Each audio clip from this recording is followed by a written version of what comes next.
Chers petits observateurs, avec l'arrivée des MG, on a eu envie chez POA de revenir aux origines et de se dire finalement c'est quoi MG ?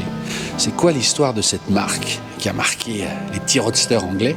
Et pour ça, j'ai demandé au président du club MG France de venir, Christian Lissot. Bonjour Christian. Bonjour, merci Renaud. Merci d'avoir répondu si vite. Pas de problème. En 2 mots, il y a combien de membres dans le club ?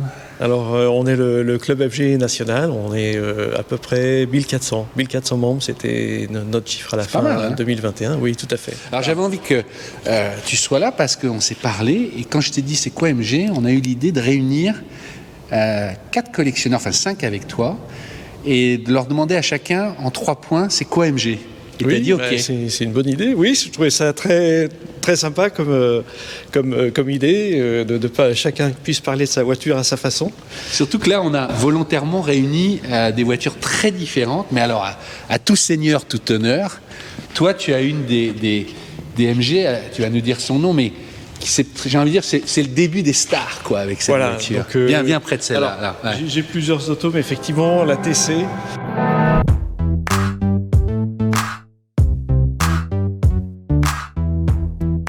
C'est la fin des débuts de la marque, si on pouvait, si on pouvait dire ça comme ça, parce qu'effectivement la TC, donc celle-là elle date de 1949, mais c'est une auto qui est vraiment d'une conception avant-guerre, et donc elle est un petit peu le reflet de tout ce que MG a pu faire depuis ses débuts, donc en 1923, 1924. D'accord. Et c'est la dernière qu'on appelle des cycles-cars chez MG. D'accord, alors on fera un jour une présentation détaillée, mais si tu as un point...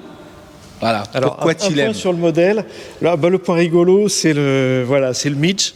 C'est quoi le ? Alors, le midge, c'est le petit badge qui en fait veut dire midget, moustique en anglais. Et donc, il y a toute une série de modèles de la marque qui s'appelait midget, donc qui ont commencé dans les années 30. Et ça, c'est l'époque. Il y avait ça, comme les Rolls avec Flying Lady. C'était pas un accessoire fourni par la marque, mais ça a été proposé en après-vente. D'accord. Effectivement, on les trouve donc sur les séries T. Souvent. On adore ça chez POA. Bon, je te laisse réfléchir à tes 2 autres points et je vais retrouver Stéphane du CNVA qui nous accueille au Conservatoire national des véhicules anciens. C'est ta voiture, Stéphane, cette MGA. Oui, c'est ma voiture.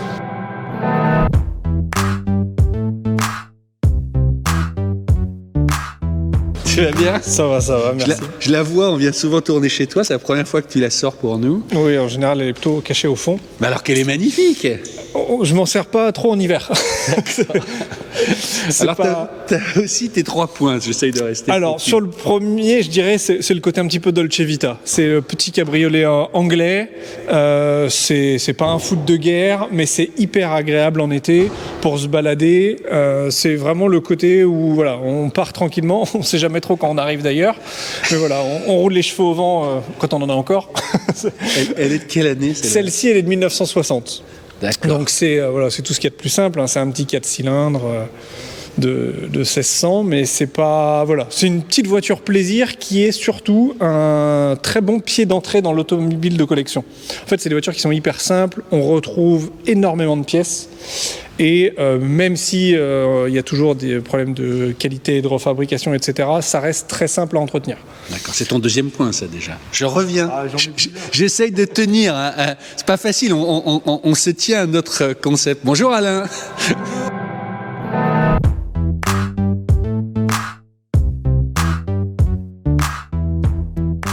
Tu vas bien ? Très bien, très bien. Alors Alain, toi, tu as, je crois, le modèle qui est le plus connu, le plus emblématique.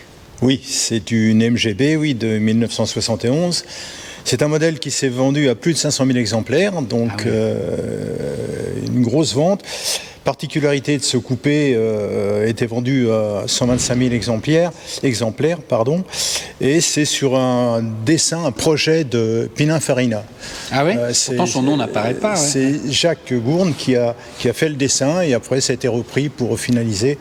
D'ailleurs, à l'époque, on l'appelait l'Aston Martin du pauvre. Ah, c'est pas mal. Moi, je l'aime bien. Alors, c'est peut-être un des points, mais alors, un point que tu adores par rapport à cette voiture. Par rapport à ce que j'adore, c'est la ligne.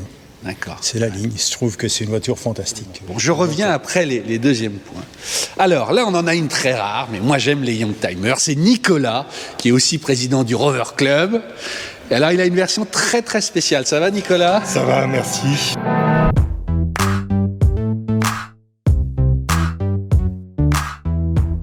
Alors, moi, c'est donc une ZT 260, plus exactement une ZTT, puisque c'est une carrosserie break. Et c'est effectivement une voiture très rare, puisqu'elle a été fabriquée à moins de 1000 exemplaires, à 883. Et c'est exactement. Un moteur? Et c'est un moteur V8 4 litres 6 qui vient directement de Ford Mustang. De l'époque, et on a même toujours le poney sur le collecteur d'admission Mustang. Ah ouais, il est présent, voilà. Donc ça représente pour moi. Alors Christian disait que sa TC c'était un peu la fin des débuts de la marque. Celle-là, ce serait plutôt le début de la fin. Parce qu'elle est arrivée à l'époque où MG Rover, le groupe MG Rover était à bout de souffle. Il a coulé d'ailleurs 1 an et demi après. Et voilà, c'est assez emblématique de ce qu'il pouvait faire à l'époque avec quasiment pas de sous. Juste un peu d'inventivité, de créativité des ingénieurs. C'est un peu le champ du signe de la marque à l'époque. On va dire que c'était ton premier point, le V8. Voilà. Je te laisse réfléchir aux deux autres. Mais pour que les gens comprennent, mettre un V8 dans une voiture classique comme ça, c'était faire danser le rock à la reine d'Angleterre, quoi, un peu. Alors là, je suis très content parce qu'on a Antoine du CNVA qui lui aussi a une MG. C'est une midget, ça. Oui, exactement, oui.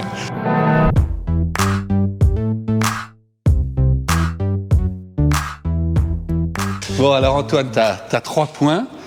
C'est quoi? Tu fais beaucoup de pistes avec. Un petit peu, oui. Ouais. Un petit peu. Ouais. C'est une midget et en fait, c'est un petit peu la version années 60 de la voiture de Christian, qui était les midgets avant-guerre. L'idée d'avoir des voitures très petites et très sportives. Et là, c'était un petit peu le même principe de faire une voiture pas chère du tout et de sport très simple. Tu réfléchis à tes 2 autres points. C'est bien d'avoir comme ça, on se tient au concept. Bon, Christian, moi j'ai retenu le moustique. Hein. Voilà. Alors, deuxième le deuxième point, je pense que on a un panel de 5 autos, mais je pense qu'il faut parler de la richesse de MG. Quelque part, MG a produit plus de 80 modèles. 80 Oui. Ils ont commencé grâce à Cécile Kimber, le fondateur de la marque, dans les années 1923-1924. Et donc on va bientôt arriver au centenaire. Hein. Et donc 80 modèles, donc effectivement j'en parle parce que le gros des intérêts de la marque, c'est qu'en fait on peut commencer avec une MGB par exemple, et puis ensuite quand on s'intéresse un petit peu plus à ce qui s'est fait dans la marque MG, on va s'apercevoir qu'il y a une MGA, qu'il y a les séries T, qu'il y a des modernes. Enfin, il y a même des berlines, ce que je ne savais pas. Il y a des berlines, il y a vraiment un tas de modèles très différents qui permettent, si on évolue dans sa passion, de pouvoir changer de génération et de trouver des modèles et des autos très différentes, avec des conduites complètement qui n'ont rien à voir les unes avec les autres. Mais à chaque fois, c'est une redécouverte. Et c'est ça que j'adore dans cette marque. C'est la richesse de la gamme. Oui, tout à fait. Ok, je reviens pour le 3e point. Stéphane. Moi, rien que ça donne envie de voyager. Quoi. C'est vrai que c'est sympa à ce niveau-là. Après, ce que je dirais qui rejoint quand même un petit peu la Dolce Vita, c'est la simplicité. C'est des voitures qui sont extrêmement simples à conduire, à la différence souvent des voitures anciennes où parfois c'est complexe, c'est pointu, etc. Ça, n'importe qui saute dedans, va faire une petite balade. Vraiment. Il n'y a pas d'histoire de boîte pas synchro ou que sais-je. Même ça se fait quand même relativement facilement. Donc je dirais c'est le côté simple. On peut rouler sans se poser de questions, avec des gens qui soient dans le milieu ou pas du tout. Et c'est vraiment ça, c'est l'ouverture grand public. Voilà, MG pour moi, ça c'est le grand public de la voiture ancienne. D'accord. Ok. Alain. Je trouve que c'est très bien fini, que c'est une voiture qui est confortable. Et quand on a une petite famille, c'est mon cas, mais on a un coffre qui est quand même volumineux, avec une banquette arrière, même si elle est petite, un dossier rabattable. Donc ça nous fait presque un break de chasse. Presque un break de chasse, tout à fait. Alors là, moi je suis toi, ça on est chez POA, mais les petites charnières là, avec en chrome, c'est trop chic ça. Ouais. C'est une voiture très très bien finie. Ouais. L'Aston du pauvre, ça me va moi. Moi je retiens Aston. Quoi. Nicolas, toi t'as pas un break de chasse, t'as un grand break. Bon, on parlait du moteur, mais quel est le 2e point qui t'enchante, qui caractérise la marque pour toi? Ça a déjà été évoqué un petit peu, c'est par Christian notamment, c'est la grande diversité des modèles en fait qu'il y a eu chez AMG. On a tous dans l'image collective la MGB, le Roadster, etc. Et puis moi qui m'intéresse beaucoup à l'histoire de l'industrie automobile britannique, la marque MG a connu X périodes différentes, X propriétaires différents. Ouais. Aujourd'hui chinois, mais ça n'est qu'un nouvel épisode de plus, je dirais. Donc voilà, c'est cette grande diversité de modèles et d'histoires. Dans ton deuxième point, est-ce que l'intérieur, c'est pas aussi une des clés? Les gens oublient, mais c'est plus beau qu'une Jaguar, quoi, presque. Ouais, alors sur la mienne, il y a effectivement un tableau de bord finition bois qu'il n'y a pas normalement sur les MG, uniquement sur les Rover, parce qu'il faut quand même rappeler que cette voiture dérive d'une base Rover 75. Mais la mienne a ce site particulier, que c'est un prototype. Donc c'est pour ça qu'il y a le tableau de bord bois, parce que dans les Rover, il y a le bois.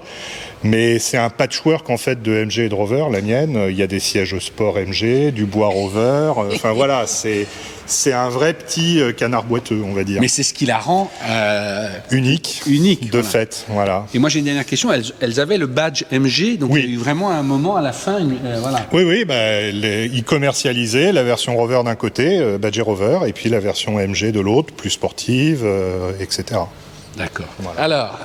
Le deuxième point d'Antoine. En fait, c'était une voiture qui était faite pour être le moins cher possible.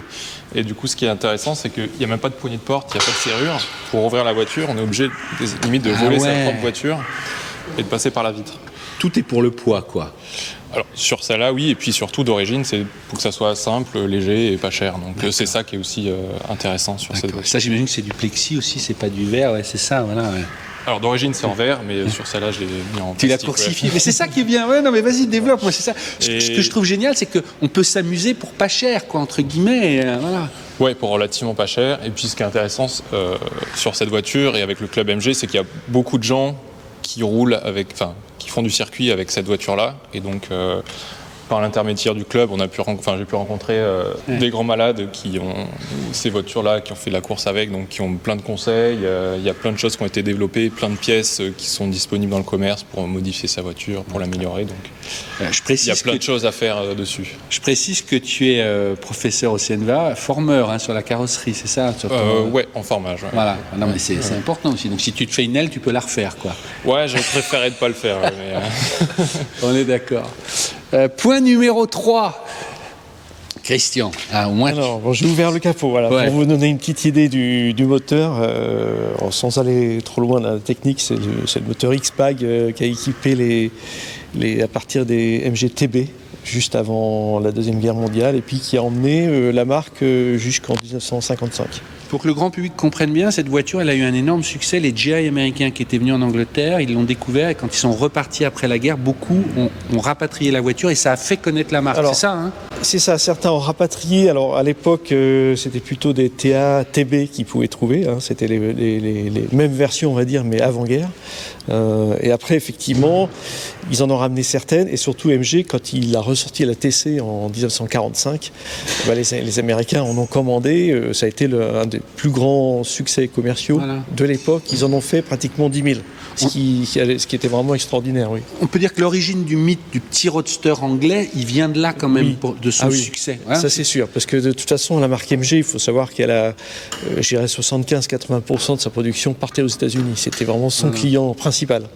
D'où l'intérêt de réussir, que ce soit une TC, une TD, une TF et MGA, MGB. Il fallait absolument que ces modèles marchent aux États-Unis, parce que c'est ça qui pouvait faire fonctionner la marque MG. Merci Christian. Stéphane. Alors, le troisième point, je pense qu'on pourrait discuter pendant très longtemps des lignes, etc. Voilà, ça, tout le monde le sait. Non, il y a un autre point sur les MG de ces années-là, c'est le folklore électrique. Ça fonctionne jamais vraiment correctement et il y a énormément de problèmes électriques. Avec une petite anecdote que je vous montre, c'est dans toutes les voitures anciennes, mais encore plus dans les anglaises. Voilà, c'est ça, c'est l'extincteur. À chaque fois que tu as une voiture ancienne, il y a toujours des problèmes électriques, donc par sécurité, on a toujours un extincteur. Aujourd'hui, une voiture qui est entièrement restaurée, on est tout à fait capable de faire d'électricité fiable sur des anglaises, etc. Ça, c'est un petit peu l'image qu'on en a aujourd'hui. Par contre, comme ça a été pendant très longtemps des voitures qui n'étaient pas chères, c'est des voitures qui ont été énormément bidouillées, etc. Donc on se retrouve aujourd'hui avec des voitures qui ont un passé, ces voitures qui ont 40, 50 ans. Donc forcément, il y a eu énormément d'interventions. Et aujourd'hui, après toutes ces modifications, il y a toujours des complications. Après, non, il n'y a rien de très complexe sur ces véhicules-là. Nous, on le voit, puisque nos stagiaires parfois travaillent sur ce type de véhicule, et en tant que voiture de débutant, c'est parfait. Mais non, c'est plus pour l'image qui colle à tout ça. D'accord. Alain, troisième point, troisième détail dans ta voiture. On parlait de la ligne, on parlait du haillon, du côté break. Donc dessus, c'est un petit moteur que l'on peut voir, c'est un petit 1800, pas tout à fait 1800 cm3, classique, voilà, avec une boîte 4 vitesses sans overdrive sur ce modèle. Il existe l'overdrive sorti en 1963, je crois, 63-64. Là, il n'y a pas d'overdrive, mais comme c'est une voiture qui a un couple fantastique, et qui roule très bien, on est à 2800 tours en roulant 120, donc c'est pas un moteur qui fatigue. Ce sont des moteurs à très longue course. Donc, c'est fiable, donc. C'est extrêmement fiable. Moi, c'est une voiture que j'ai depuis 7 ans. La seule chose, et je roule beaucoup avec, au quotidien, pas tous les jours, mais au moins une fois par semaine. En 7 ans, j'ai changé une ligne d'échappement dessus, c'est tout, vraiment, et qui démarre au quart de tour. Bon, j'ai fait quelques options en mettant un module électronique, mais c'est la seule modification que je me suis autorisé à faire. Les coûts d'entretien sont minimes et les pièces détachées, on les trouve à foison. Donc, rouler en MG. Si avec ça vous passez pas en collection de MG, est-ce que c'est simple, facile, l'entretien, un V8 sur une... Un peu. Alors le V8 en tant que tel, oui, c'est du V8 Ford Mustang. Monte. Ouais, on va le montrer. Ouais. On avait parlé tout à l'heure du poney sur le collecteur d'admission. Mais c'est vrai, je ne mentais pas. Mais il l'avait acheté chez Ford, donc... il s'équipait directement de chez Ford. La transmission, c'est du Ford aussi, que ce soit en boîte manuelle ou automatique. Voilà, il recevait les blocs et il les assemblait. Alors, il y a énormément de travail d'ingénierie qui a été fait. Il faut quand même se souvenir que la 75, à la base, est une traction avant à moteur transversal. Là, ils le convertissent en propulsion, alors que la voiture n'a pas du tout été conçue pour ça au départ, avec un moteur longitudinal. Donc déjà, rien que ça, dans l'histoire industrielle automobile, c'est pas courant de faire ça. Donc voilà. Mais c'est le point, moi, qui, chaque fois que je monte dans cette voiture, me donne le sourire aux lèvres. C'est le bruit du moteur, c'est la bande-son, c'est le gargouillement qu'on a d'un V8 typiquement américain. C'est ton troisième point. C'est mon troisième point. Démarre là. Voilà, non, mais c'est ça. Avec 4 sorties d'échappement.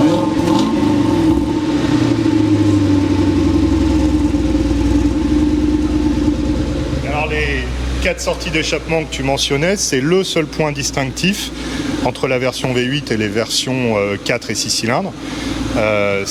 Et le badge V8, évidemment, voilà, c'est la seule différence avec les versions plus banales. Ils l'ont laissé sobre. Oui, si on n'y prend pas garde. Elle est complètement inaperçue. Comme les Anglais disent, c'est un sleeper, quoi. C'est le truc, on soupçonne pas. Ouais. Voilà, on soupçonne pas ce que c'est avant qu'on ouvre le capot.